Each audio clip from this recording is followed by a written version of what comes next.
Hi there from agingparents.com. I'm Carolyn Rosenblatt, RN and elder law attorney.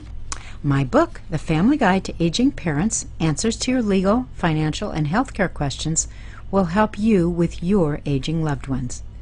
Here's a short preview for you to save you time and help you decide if you want to get the whole book to read when you do have time. Here's the preview of Chapter 10, Protecting Your Aging Parents from Abuse. The subject of elder abuse is one I do feel strongly about. It disturbs me greatly that millions of our vulnerable senior citizens are being ripped off financially as well as harmed and neglected physically by callous other people.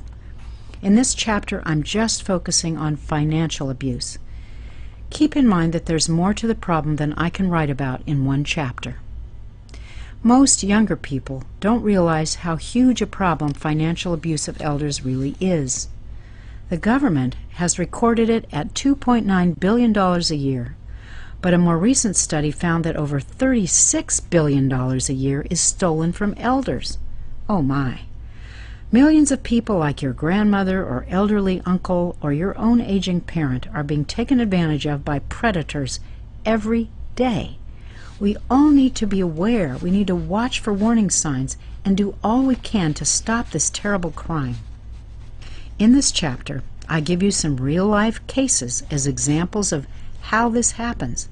From the story of Donald, whose caregiver pretended to be in love with him so she could get him to wire $10,000 to her boyfriend in a foreign country, to the scammers on the phone and the internet. We need to be on the lookout for our own loved ones so the same thing doesn't happen to them. I describe for you how perfectly reasonable and intelligent people get ripped off, and that education or skill with money is no guarantee that your loved one will never become a victim.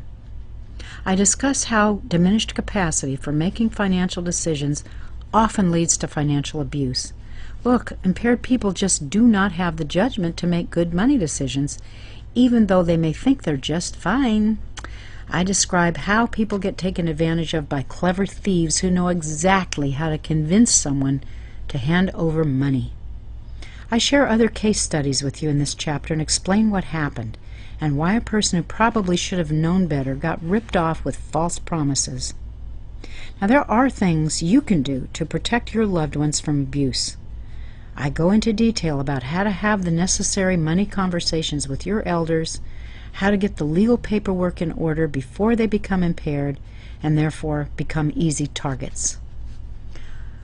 I help you educate them about scams and abuse tactics, and I help you understand that educating yourself about the latest scams can make it easier for you to pass on what you know to your aging parents.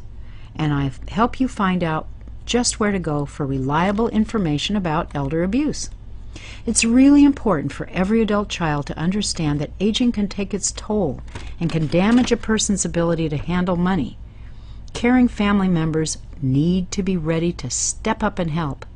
Get all these tips and more in the Family Guide to Aging Parents, Answers to Your Legal, Financial, and Healthcare Questions. Order your copy today by clicking here. That's our preview of the last chapter in the book, Financial Elder Abuse. I'm your author, Carolyn Rosenblatt. Thanks for listening. And P.S. I invite you to get our regular weekly letter from agingparents.com full of free tips, legal information, and case stories so you can learn from others about aging parents about what's working for them. Join now by clicking here. Bye-bye now.